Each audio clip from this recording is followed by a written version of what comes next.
شروع کرتا ہوں اللہ کے نام سے جو بڑا مہربان نہایت رحم والا ہے۔ السلام علیکم پیارے دوستو، آج ہم بات کریں گے ایک ایسی پیشن گوئی کے بارے میں جو صدیوں سے اہل ایمان کے دلوں کو گرماتی رہی ہے۔ جی ہاں، ہم بات کر رہے ہیں غزوہ ہند کی۔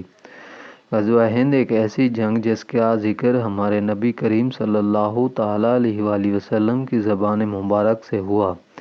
ایک ایسی پیشن گوئی جسے تاریخ کے اوراق اور محدثین کی کتب میں محفوظ کر لیا گیا۔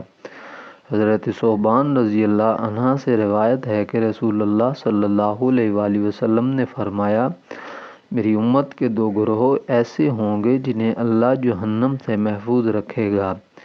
ایک وہ جو ہند پر حملہ کرے گا اور دوسرا وہ جو حضرت عیسیٰ ابن مریم کے ساتھ ہوگا۔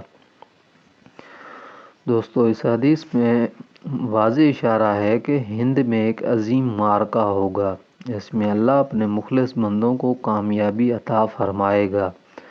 کچھ علماء فرماتے ہیں کہ یہ پیشن گوئی محمد بن قاسم یا محمود غزنوی جیسے مجاہدین کے ذریعے پوری ہو چکی ہے، جبکہ کچھ محدثین کا ماننا ہے کہ اصل غزوہ ہند ابھی باقی ہے۔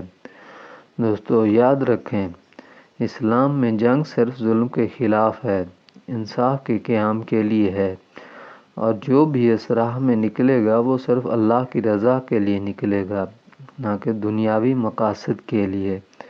ہمیں چاہیے کہ ہم ان باتوں کو سیاسی نعرہ نہ بنائیں بلکہ دین کے علم کے ساتھ، تقویٰ کے ساتھ اور اخلاص کے ساتھ سمجھیں۔ الہی ہمیں حق کو سمجھنے اور اس پر چلنے کی توفیق عطا فرما۔ اگر غزوہ ہند ہماری زندگیوں میں آتا ہے تو ہمیں اس میں سچوں کا ساتھ دینے والا بنا، اور اگر وہ وقت نہیں آتا تو ہمیں ہر دن اسلام کے لیے جینے والا بنا۔